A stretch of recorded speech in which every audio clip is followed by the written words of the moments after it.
In today's comprehensive report from Situation Room, we're going to delve into 4 critical and evolving global stories that are shaping our world. Our lead story takes us into the heart of the Middle East, where ISIS declares a shocking and devastating war in Iran, marking a new chapter in regional conflicts. This attack, the deadliest in Iran's recent history, raises alarming questions about the future of ISIS's tactics and targets extending far beyond the borders of the Middle East. Next, we turn to the deepening crisis in Lebanon, where escalating tensions between Israel and Hezbollah reach a new peak. The death of a key Hezbollah figure in an Israeli airstrike ignites fears of a looming major war, threatening to redraw the lines of conflict in a region already marred by violence and political turmoil. Our third story today brings us to the streets of Ecuador, now plunged into unprecedented chaos. The nation grapples with the surge in violence, gang warfare, and a state of emergency, painting a grim picture of the challenges facing its government and citizens, and posing serious questions about the stability of the region. And finally, we travel to the dense jungles of Myanmar, where a significant shift in the ongoing conflict unfolds. Rebel forces make major gains against the ruling military junta, capturing key locations and signaling a potential turning point in a long-standing civil war. This evolving situation could reshape the geopolitical landscape of Southeast Asia, and has significant implications for regional stability. So join us as we analyze these pivotal events, exploring their causes, consequences, and the broader impact on international affairs. So first, our ISIS story. For a moment, it seemed like they could be the opening salvos in a wider Middle East war. At 3:04 p.m. on Wednesday, January the 3rd, an explosion ripped through a crowd in the Iranian city of Kerman. 30 minutes later, as first responders rushed the wounded, another blast rang out. You may have seen images of the aftermath, the pile of smoke hanging over the road, the desperate survivors panicked and terrified. You may likewise have seen the reported death toll of 88, the highest caused by a terror attack in modern Iranian history. Coming at a time when Iran proxies like Hezbollah are trading fire with Israeli forces, the twin bombings seem to threaten a new phase in the Gaza war. Fears only stoked when prominent Iranian figures blamed Israel for the blasts. So you could practically hear the global sigh of relief on Thursday when ISIS came forward to claim responsibility. Awful as the tragedy was, at least it wasn't foreshadowing a wider conflict. Or was it? Because while the blasts were unrelated to the events in Gaza, they do still point to an unnerving future. For Iran, sure, but also Europe and the wider West. A future in which one resurgent branch of ISIS threatens ever more spectacular attacks. To understand what's going on here, we first need to answer a basic question. Why would Islamic State attack Iran in the first place? On surface level, the answer's easy enough. The bombings took place at an event to commemorate the 4th anniversary of the US drone strike that killed Major General Qasem Soleimani, a guy Islamic State was not a fan of.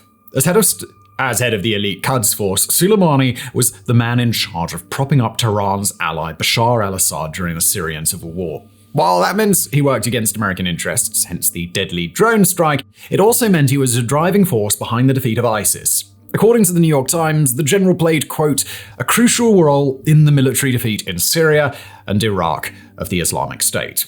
But that's just on a surface level. Dive deeper, and you'll find currents of hatred swirling between the terror group and the Islamic Republic that are bigger than one dead general. The most powerful of these currents is religion.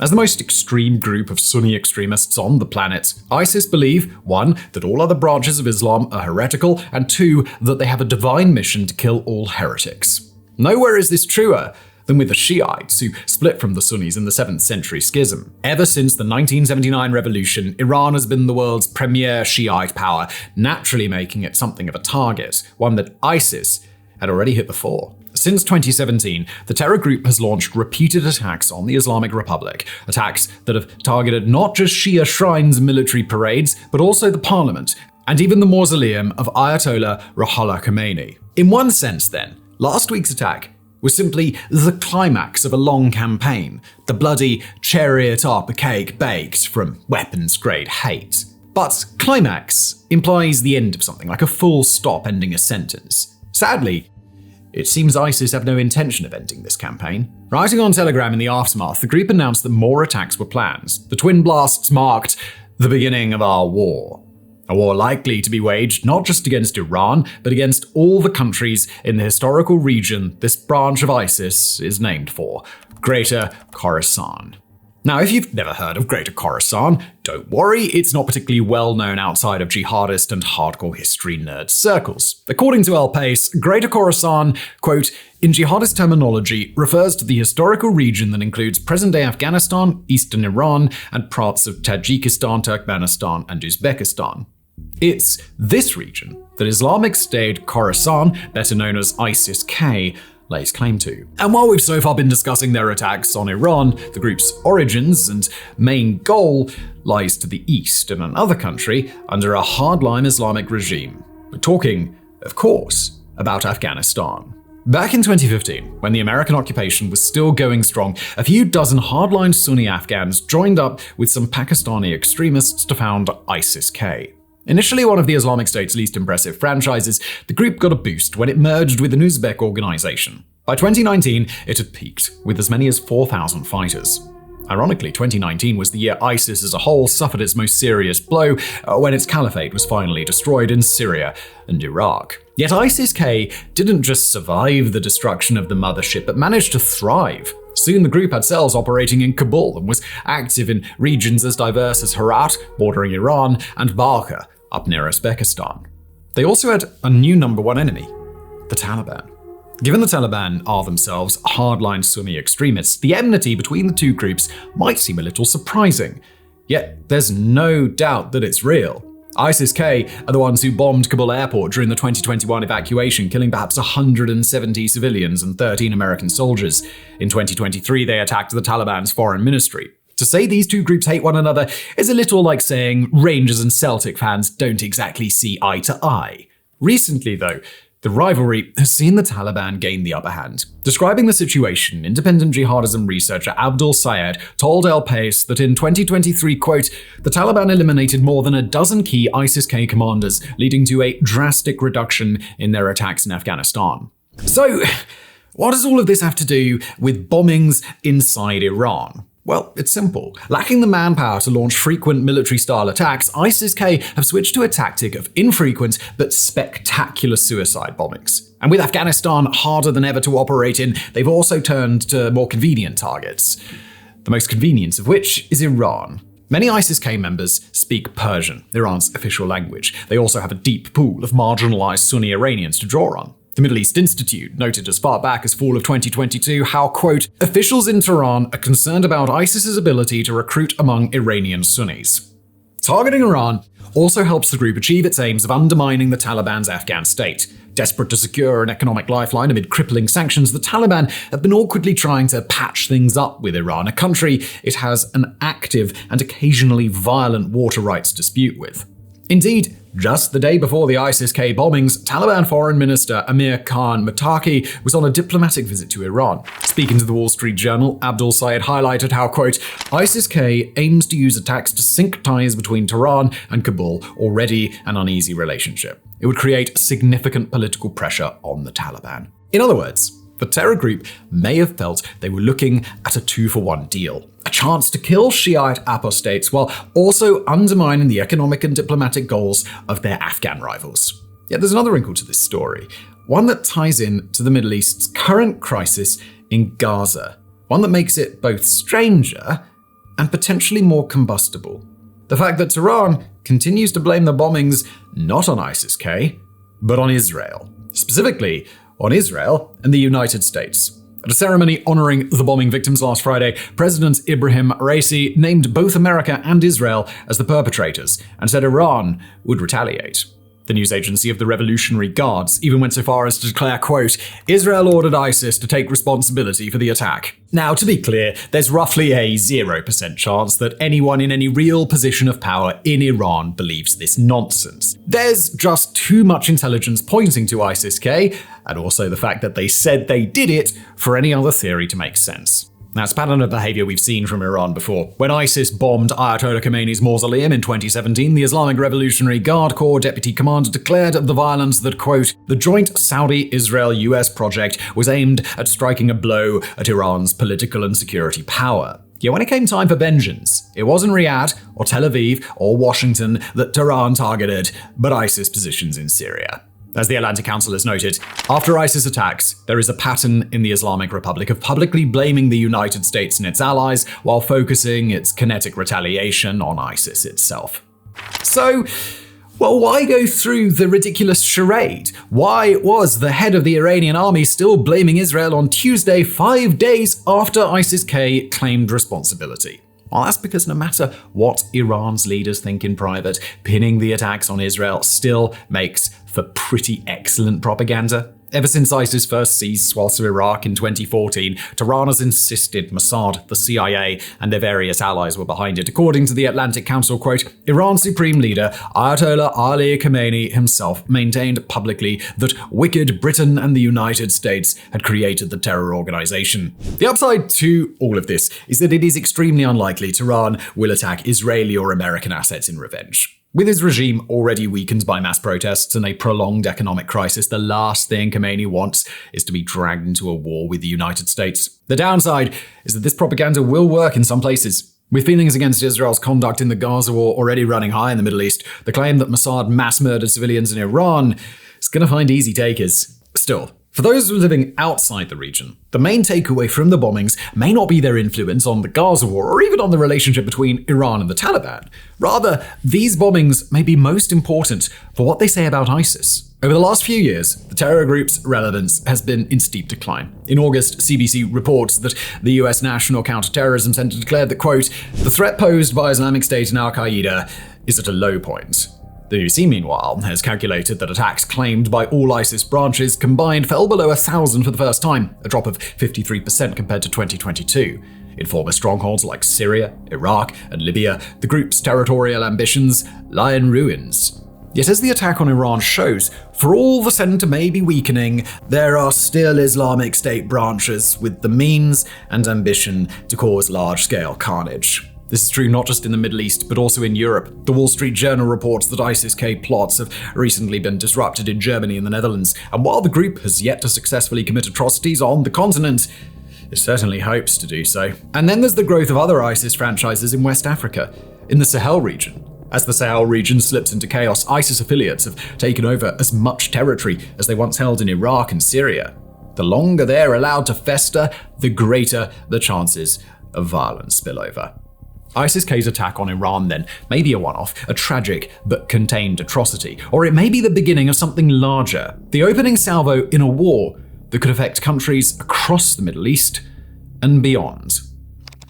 And our next story today comes out of the Middle East, where we visit the cycle of rapidly escalating tensions between the sovereign nation of Israel and the Iran-backed military and political organization known as Hezbollah in Lebanon. This time around, animosity between both sides has crested to its highest point since the start of Israel's ongoing offensive in the nearby Gaza Strip, where the militant terror organization Hamas, also supported strongly by Iran, has endured withering counter-assaults since its October 7th terror attack against Israel.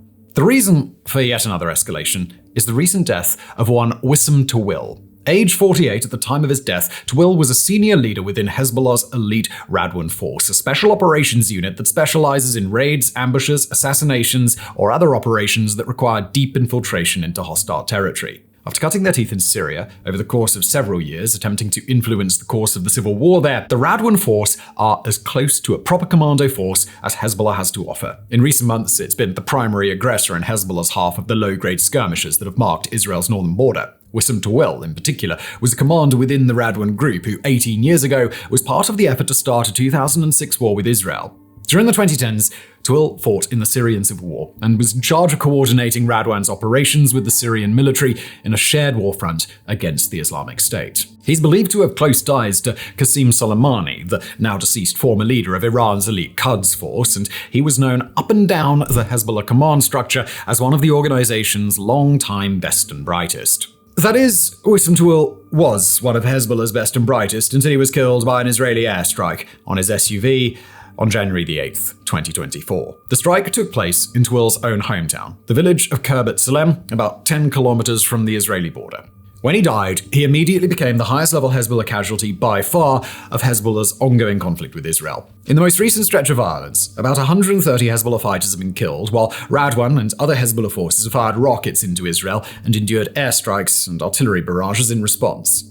But the death of Wissam Twill simply cannot be viewed in isolation or even strictly in relation to the limited violence between Hezbollah and the Israeli Defense Forces or IDF. Instead, this strike is the most significant step yet along a path of rapid escalation that a range of international analysts assess to significantly increase the risk of major war. Until now, the biggest escalation in that cycle had been the January 2nd drone strike against a Hamas commander named Saleh Arouri. And for those viewers wondering why the death of a Hamas commander would bring Hezbollah closer to war, the trouble is that Arouri was killed in a suburb of the Lebanese capital city of Beirut after spending several years as Hamas's chief intermediary with Hezbollah. That is to say, Israel is presumed to have killed Hezbollah's primary ambassador from Hamas deep inside what Hezbollah perceives to be its own territory. In the wake of that attack, Lebanon's prime minister condemned the attack as an Israeli crime. Crowds marched in the streets from the West Bank city of Ramallah to the Yemeni capital of Sana'a, and Hezbollah's leader publicly implied that while Hezbollah wasn't going to go to war over that particular drone strike, that any subsequent attacks of that nature by Israel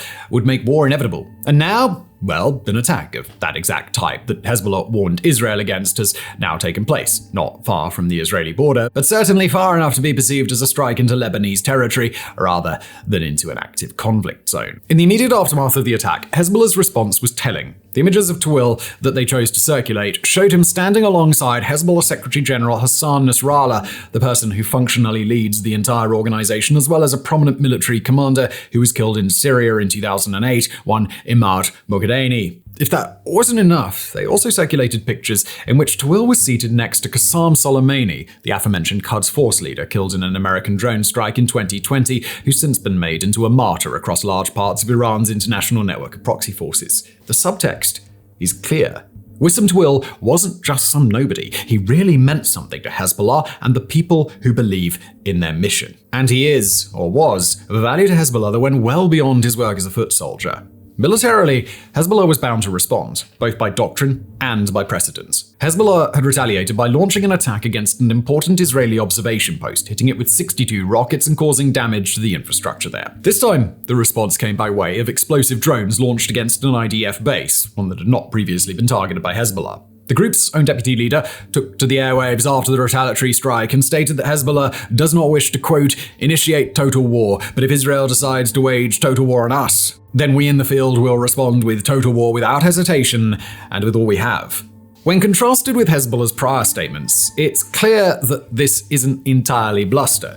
In the wake of the prior attack, Hezbollah issued condemnations, but not nearly anything of the scale that would put them on the precipice of major war. To threaten that major of a response is not a reaction that happens by accident, especially since Hezbollah almost certainly would have understood in the wake of the January 2nd strike that future Israeli strikes against targets in Lebanon were possible. The fact that Hezbollah chose to respond to such an attack with threats of, again, total war without hesitation and with all we have isn't a coincidence. Hezbollah has no obligation to make such a promise when instead their leadership could try to stretch the patience of their foot soldiers and try to avoid a massively destructive war.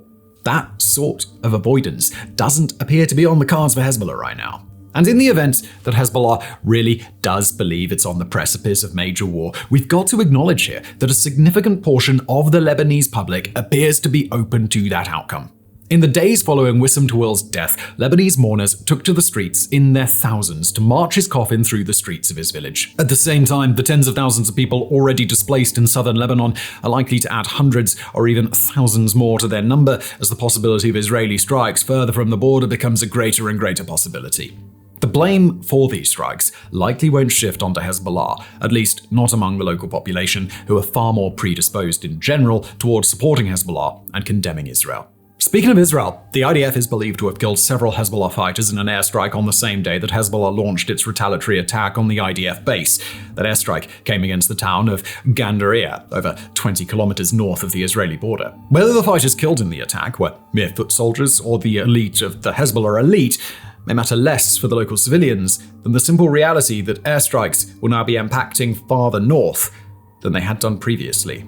The Israeli government's official statement made by Foreign Minister Israel Katz was direct. As for the hit in South Lebanon, we did take responsibility. This is part of our war. But the government's statements before and since the strike have been telling. In comments made one day before the airstrike on Wissam Tawil, the IDF's chief spokesman, Rear Admiral Daniel Hagari, explains that one of the IDF's primary objectives in Lebanon is to drive the Radwan unit away from the Israeli borders, a statement that, when we take it in context, may have been intended to present the IDF's justification for a strike on Tawil. On the same day as Tawil was killed, Israeli Prime Minister Benjamin Netanyahu told soldiers stationed at or near the Lebanese border that Israel was willing to, quote, do everything necessary to restore security to the north. In recent weeks, Israel has clarified that an acceptable end to the Hezbollah skirmishes could come when Radwan is pushed north of the Litani River, a river that, for the record, is not particularly close to the Israeli border and would mark a dramatic shift in Radwan's position that the group has thus far seemed rather averse to doing.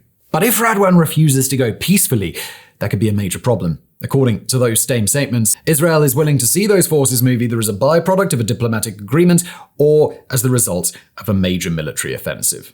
It's important to note that as we consider the prospect of further escalation, that by and large, the population of Lebanon has very little stomach for war with Israel. The country is in the middle of a prolonged economic crisis, in a place where memories of Lebanon's last war with Israel are still fresh. A war, by the way, that saw Israel quite clearly prove its dominance. But in Lebanon, the will of the public is expressed in a political system widely regarded as a failed or nearly failed state, and one where the Hezbollah organization itself wields a controlling influence not just as a militant force, but as a political one that holds over a dozen seats in Lebanon's parliament and has an outsized role in the decisions of the ruling majority. All that is to say, if Hezbollah would like to continue on a path of escalation against Israel, no matter the ultimate purpose or rationale, then there's very little that the rest of Lebanon can do to stop them.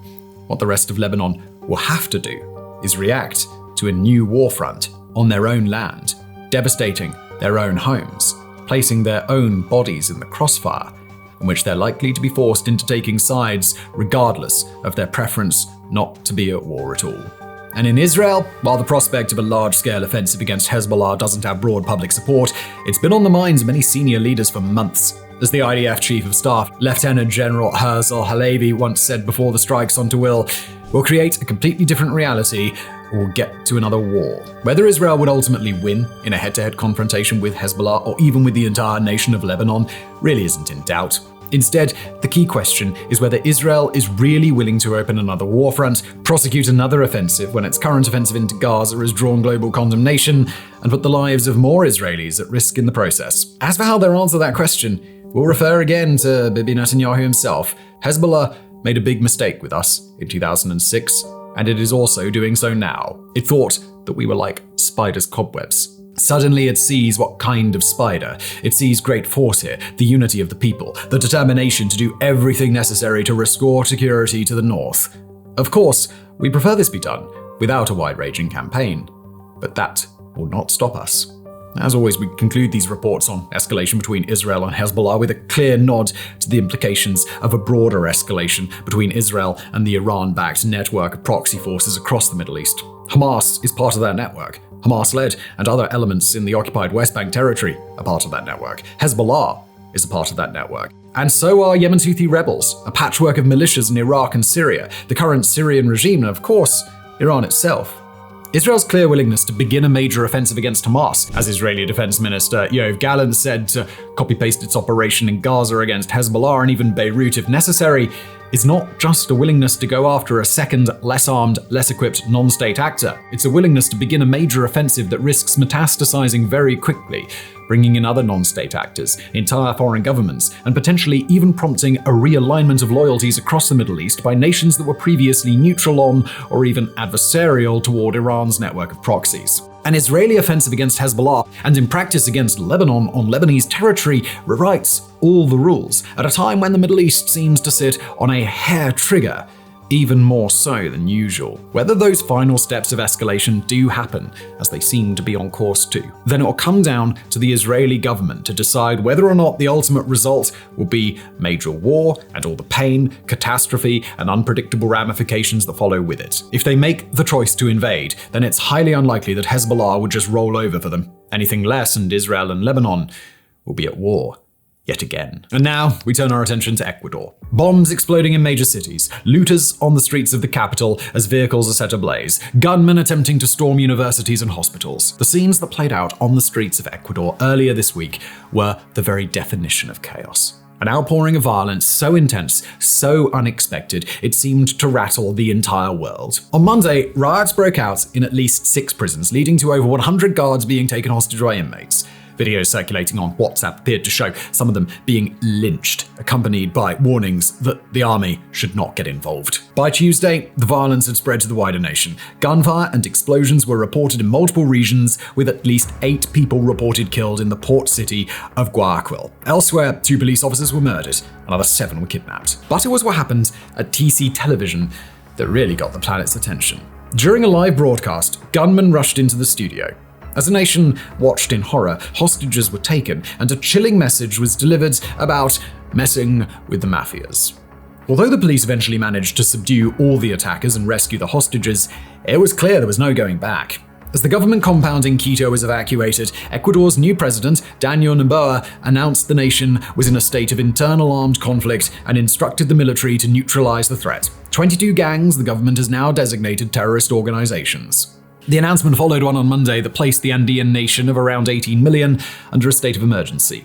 Combined, the 2 announcements allow for 60 days of overnight curfews, military patrols on the streets, and the searching of anyone the police suspect may be carrying or storing weapons. And the impact was immediate and it was intense. According to the New York Times, to quote, shops, schools, government offices and buildings were shut down, workers were sent home, and streets in Quito and Guayaquil were jammed with traffic. Those in the country described the aftermath as being like something from the depths of the pandemic, cities with streets nearly deserted except for police and soldiers. For their part, the gangs responsible for the carnage responded with yet more threats. One video circulating showed a kidnapped policeman being forced to read out a statement that went, "You declare war, you will get war. You declared a state of emergency, we declare police, civilians, and soldiers to be the spoils of war." This was followed up with a threat to execute anyone found on the streets after 11 p.m. Internationally, the reaction was swift. Peru and Colombia both ordered additional police officers to their borders with Ecuador to guard against spillover. Brazil and Chile issued statements of support for the beleaguered government in Quito. Yet while the fallout from the violence was akin to the start of an armed conflict, the trigger for it was far more unusual. Rather than the resource grab or ethnic strife, the thing that plunged Ecuador into its current chaos seemed to be a gang boss escaping from prison. The breakout came on Sunday, when Los Cheranos gang head Adolfo Macias, better known as Fito, disappeared from his cell just hours before he was due to be transferred to a maximum security facility. Not long after, the head of rival gang Los Lobos also vanished from a different prison. The timing suggests Fito was tipped off about his upcoming transfer, something that may point towards someone in government leaking the information. The gang reaction, meanwhile, suggests he was super angry about it. Unlike in a regular country, many prisons in Ecuador don't just have gang problems, they are actively under control of the gangs. Up to a quarter of prisons currently function as gang recruitment officers and nerve centers, from where guys like Fito can direct vast criminal operations. Others are divided between rival gangs, which frequently leads to eye-watering levels of violence. 2021, for example, saw riots in multiple institutions leading to around 200 deaths. Many of them had been men who had been beheaded or burned alive. By transferring imprisoned bosses to new special maximum security facilities, the authorities had hoped to break their hold over their rank and file. Instead, the gangs now seem to be hell-bent on exacting revenge. Not that the aborted transfer of Fito was likely the only trigger. The BBC's Spanish language service, BBC Mundo, reports that Ecuador's new president had been moving forward with plenty of plans the armed groups may have objected to. Elected on a platform of boosting security following the assassination of candidate Fernando Villavicencio last year, President Noboa had been promoting a tough-on-gangs message. One that didn't go so far as, say, Nayib Bukele in El Salvador, but still included strict prison reform, jury trials of gang members, and the mass use of drones to surveil remote areas for organized crime. The president had even recently announced a referendum on increased security measures, which some analysts think may have sparked this week's violence. Speaking to BBC Mundo, Ecuadorian political analyst Andres Chiriboga noted that the mafias linked to drug trafficking have reacted to show that they are capable of putting a siege on democracy. Narco-journalist Ian Grillo, meanwhile, linked it on X to the concept known as violent lobbying and compared it to a previous wave of random violence by cartels in Mexico. Quote, "It is violent lobbying because the gangsters are using bloodshed and terror to exert pressure." They want the government to back off or release a suspect or stop raiding their dope. It makes the government pay a cost to go after them, and the governments will often back down. The gang's hope may be that this is especially true in Ecuador, a country which is relatively new to the war zone-like violence cartels can unleash. As recently as 2017, the country had a murder rate of 5 per 100,000 people, slightly lower than that of the United States. By 2019, that number had grown, but was still way below even that of other relatively safe Latin American nations such as Costa Rica. Today, though, the figure stands at 46 per 100,000, higher than Colombia, higher than Mexico, higher even than Venezuela. Since 2016, homicides have risen by 500%, reaching a historic high in 2023. According to The Guardian, quote, local news reports regularly describe beheadings, public hangings, and police assassinations as rivals vie for control of the drugs trade. As violent crime has skyrocketed, the state's ability to deal with it has plunged into freefall. Of the roughly 8,000 murders in 2023, fewer than 600 were solved. All of which shows how Ecuador was already struggling to deal with the gangs before they went wild this week. And before we get into the implications of this new wave of violence, we need to ask a really important question. How did Ecuador go from peaceful to regional murder capital in such a short amount of time? Well, the answer lies in an unfortunate combination of geography and shifting drug smuggling routes. Sandwiched between Colombia and Peru, Ecuador sits slap bang in the middle of the largest cocaine-producing region on the planet. For a long time, though, there was no space for new gangs to move in. Colombia's cocaine routes were controlled by the powerful left-wing guerrilla group FARC. Their near monopoly on the trade helped keep violence levels low. But when the majority of FARC disarmed in 2016 following a peace deal with the Colombian government, space suddenly appeared for new players. Mexican cartels and drug gangs from as far away as Albania grabbed the opportunity, just as new drug shipping opportunities were opening up. Primarily, these opportunities were in Europe, where cocaine use is rapidly growing.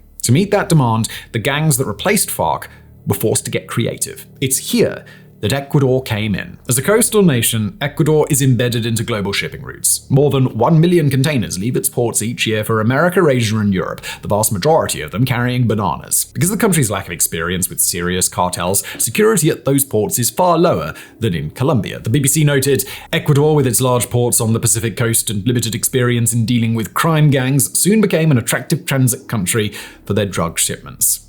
Today, according to The Economist, it's estimated that the cocaine shipping route from Guayaquil to the Belgian port of Antwerp might be the most lucrative in the world. And that serious cash has attracted some serious players. Now, that Fito guy that we mentioned earlier who busted out of prison on Sunday, well, his outfit works for Mexico's Sinaloa cartel. His rival, Fabricio Colompico, is linked to the Jalisco New Generation cartel. Imagine, for a second, what that must be like. A state with a fraction of the resources of Mexico, facing the full might of some of Mexico's most violent cartels. Perhaps it's no wonder that poor Ecuador is struggling. Not that this week's chaos is solely caused by outside actors. As in any narco state, Ecuador's gangs are only able to gain so much power by corrupting a significant proportion of the local elite. The police, the army, the government, every institution has been infected to some degree by drug money. Just last month, an anti-corruption operation resulted in, and we're quoting BBC Mundo here, the arrest of 29 people, including judges, prosecutors, police officers, lawyers, and subjects related to organized crime. Hence why President Noboa has now sworn to go after corrupt officials along with the gangs. According to El País, anyone found on the payrolls of organized crime will be considered terrorists and would face a prison sentence of between 10 and 13 years. It sounds like a necessary step in the country's fight back against its tormentors. The only question is it a fight back that Ecuador is actually capable of winning? Well, the army certainly thinks so. At a Wednesday press conference, head of the Joint Command of the Armed Forces, Jamie Baylor, noted how the announcement of an internal armed conflict allowed his men to use lethal force and weaponry that would otherwise be banned. With over 320 gang members already arrested, the top brass seems keen to show that they could get the situation under control. Others, though, are not so sure. El País notes that the cartels are thought to have infiltrated the military along with the rest of the state. To quote, it is known that at least one general, a handful of colonels, and 13 officers worked for Los Lobos. The newspaper also describes the state of Ecuador's finances, which are bad. So bad that it seems unlikely Noboa will be able to afford a large long-term military deployment without substantial backing from the United States. Finally, The Economist points out that Noboa's predecessor, Guillermo Lasso, also tried declaring states of emergency and sending the army into prisons to crush the gangs. Given the violence we're seeing today, Well, it clearly didn't work. As the magazine warns, despite President Bukele's success so far in El Salvador, the strongman approach to Latin American drug gangs has usually failed. Yet, what other choice does Ecuador have? In the last week, we've seen what can happen when transnational crime groups are able to take root in unprepared nations. How quickly things can go from bad to apocalyptic once they're allowed to take hold. The scary part? There's nothing inevitable about Ecuador's descent into chaos. Had FARC's disarmament gone smoother in Colombia, had European drug habits not shifted in favor of cocaine, had a dozen other factors not perfectly aligned, then Ecuador would still likely be the country it was 5 years ago, an oasis of calm in an otherwise troubled region. On his Substack, journalist Ian Grillo recently reflected how, quote, in the 12th century, conflicts across Latin America pitted left-wing guerrillas against right-wing dictatorships. Today, there is a chain of crime wars involving rival mafia networks and violent and often corrupt security forces. Sadly, it seems that Ecuador has now become the latest victim of these crime wars. Terrifying as it is to say, it may not be the last. Myanmar war evolves. As in our final story today, we circle back to the jungles of Myanmar, where an ongoing surge by a network of rebel organizations has made major strides against the country's ruling military junta. After a three-member alliance of powerful rebel movements known as the Three Brotherhood Alliance, or 3BHA, declared at the start of Operation 1027 in late October, the 3BHA and their allies among Myanmar's hundreds of independent rebel organizations and militias have made a hell of an impact. After years in a grinding, bloody stalemate in which the government uses indiscriminate air raids against civilians to keep its enemies in check, this new unity between Myanmar's rebels has sent the junta running. Now with larger and larger numbers of government forces surrendering, more and more militias joining the 3BHA's cause, and the remnants of Myanmar's army pushed back into fewer and fewer strongholds, there aren't many places left for the junta to run. The matter at hand this week is the 3BHA's latest battlefield victory, coming on January the 5th in the town of Lao Cai. This is not a place that's significant for its population size. The number, according to pre-war estimates, is much larger than 20,000. But Lao Cai is significant for two reasons: its location and its shadowy industries. First, there's the question of location. On the one hand, Lao Cai sits on the edge of Myanmar's border with China, a fact that immediately makes it strategically significant on some level. But on the other hand, it's also the host of Myanmar's military regional headquarters, as well as major pro-junta militias. With Lao Cai falls the entire Kakang region of Myanmar, brought conclusively, and perhaps once and for all, under the 3BHA's control. But the other issue in Lao Cai is its industry, specifically its role as a hotbed for prostitution, gambling, online scams, and human trafficking. The city thrives off its location near the Chinese border, preying on enslaved and exploited Burmese, Vietnamese, and Thai women to attract Chinese tourists on holiday, where they can enjoy a gambling hub that's propped up underneath the surface by organized crime. The illicit industries in Lao Cai are run by the pro-junta militia located there, with the implicit permission of the regime, and with little to no oversight to rein them in, these militias have been free to set up large-scale online scam operations that rely on these same trafficked individuals to do the menial work.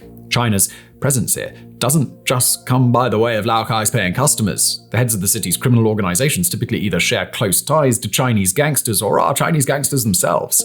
The nation of China is just as permissive toward the organized crime there as Myanmar is, largely because China has, for the last several years, wanted to keep close, positive ties with the ruling junta. As a result of the state-sanctioned crime and exploitation of Lao Cai, it's had major symbolic value to both anti-junta rebels and the ordinary people of Myanmar for some time. The Myanmar National Democratic Alliance Army, or MNDAA, is one of the three main groups involved with the Three Brotherhood Alliance, and they've raided and attacked Lao Cai on and off for years before Operation 1027 ever kicked off. In fact, one of the major reasons that China has stood by and allowed Operation 1027 to take place is because of an incident that took place in Lao Cai. In that incident, on October the 20th of last year, just 1 week before the current rebel offensive began, a rescue attempt was supposed to liberate hundreds of people being exploited at one of the city's villas, but the rescue attempt was botched and multiple Chinese citizens were shot and killed while trying to escape. With China losing patience with the situation in Lao Cai, that incident was enough to strip away China's remaining faith in the Myanmar junta to keep order, especially given the fact that Myanmar's current leader, Min Aung Hlaing, is largely responsible for the situation in Lao Cai in the first place. So, the fact that Lao Cai has now fallen to the rebels is widely seen as more than just another rebel victory. It's proof positive that the rebels have the ability to take down not just a military stronghold, but the deeply entrenched criminal organizations that have spent years in a symbiotic relationship with the ruling junta. It also brings the MNDAA back to what once had been a stronghold of theirs. That is, back when the area was the center of another illegal industry, opium cultivation. The MDNAA and the Three Brotherhood Alliance have made their own promise to China in recent months. Allow us to do our work, and we'll bring down Myanmar's sprawling scam industry, not just in Laogai, but across the country. With that promise now seeming as if it can be fulfilled, the 3BHA likely hopes that China will do more than just remain neutral in the ongoing civil war, and that instead, they might go so far as to take the rebels' side. In the grand view, the fall of Laogai is perhaps the end of the Three Brotherhood Alliance's first chapter, but it's still part of Chapter 1. Myanmar has more than a dozen regional command centers scattered around the country, and while the fall of Laogai does represent the fall of one of those command centers, there are still a whole lot more to deal with. But at the same time, the 3BHA's offensive has been defined, thus far, by a sort of cascading effect. When the 3BHA showed that it could reliably capture military outposts, more and more of those outposts began surrendering without a fight or ordering the troops inside to flee before the 3BHA arrived.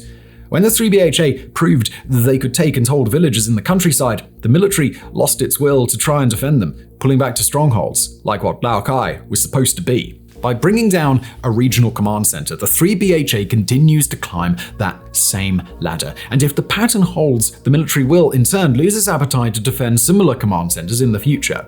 With that done, the junta's next step will likely be to just fall back to its largest military bases and Myanmar's largest cities. They've got little choice in the matter. Myanmar's military is beginning to lose its military advantage as rebels capture more and more equipment, and many of its soldiers lack the will to fight when retreat or surrender are an option. 2,000 government troops surrendered to the 3BHA in Laogai, including 6 brigadier generals. According to analyst Yi Myo-hein, that's the largest surrender in Myanmar's military history.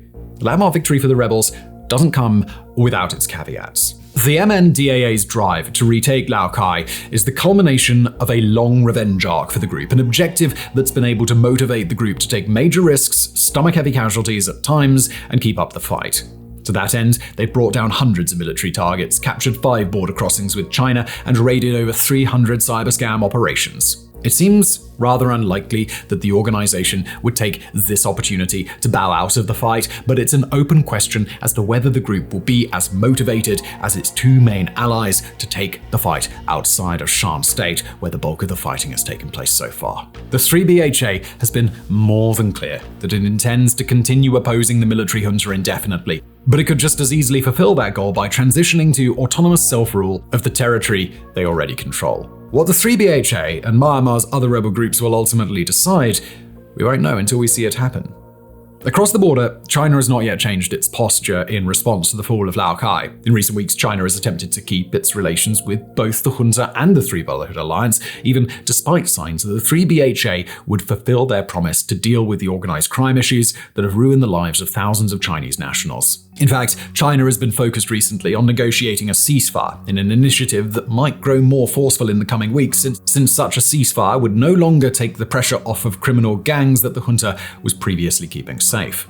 With government forces clearly unable or unwilling to try and hold their own center of power in Shan State, it's unlikely that the junta would have any desire to push back with a counter-offensive, raising the likelihood that a strong Chinese demand for a ceasefire might ultimately be heard. Now, we've got to emphasize here that such ceasefire deals are very common in Myanmar. They're easily made and they're easily broken. But with Laogai now firmly in rebel hands, it bears emphasizing that if there ever was a time to reach a more lasting ceasefire agreement, that time is now. Despite the 3BHA's dramatic expansion inside Myanmar, the rebels will need time and breathing room to consolidate their control over the areas of Myanmar they've captured and get ready for a push into parts of Myanmar that the junta may be less willing to abandon. Despite the junta's major loss of face in recent months, despite the collapse of public perception that it could beat back the rebels, the ruling government is far more incentivized to seek a pause in the fighting than they are to throw unwilling men and precious equipment into the fight. During any pause that does take place, the junta can strengthen its defenses and continue its ongoing, extremely violent repression of civilians in the parts of Myanmar still under its control. If now is, indeed, the moment for a ceasefire to take hold, it's unclear just how long that agreement would last. Recent history would suggest, at the very least, that it's more likely to be a pause of a few weeks than a few years. But if both sides choose to lay down their arms for whatever length of time, then the next place to start watching won't be in junta territory or rebel territory, Instead, the real item of interest will be China, and specifically signs that the CCP might intend to pick a side in whatever second phase of the war might take place. For years, China has been accused by various elements in Myanmar of supplying the MNDAA, that's the Three Brotherhood Alliance member that has the biggest stake in the conquest of Lao Cai, with food, medical care, and even direct military support. Now, these claims have never been conclusively proven, but with the MNDAA and its allies now proving that they have the capability to both beat the junta and eradicate the various social ills plaguing the Chinese border, the next stage of war may see China much more definitively taking the Three Brotherhood Alliance's side.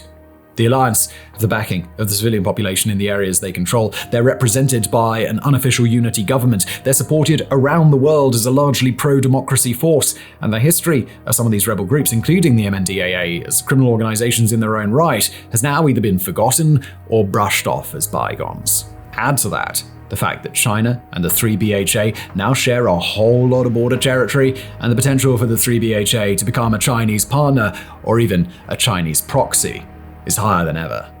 As always, we'll return in the coming weeks to keep you apprised of new developments in Myanmar, as we will for the emerging conflict between Iran and the Islamic State, the prospect of an Israeli offensive in Lebanon, and the rapidly escalating violence in Ecuador. For now, Situation Room signing off. Thanks for being here.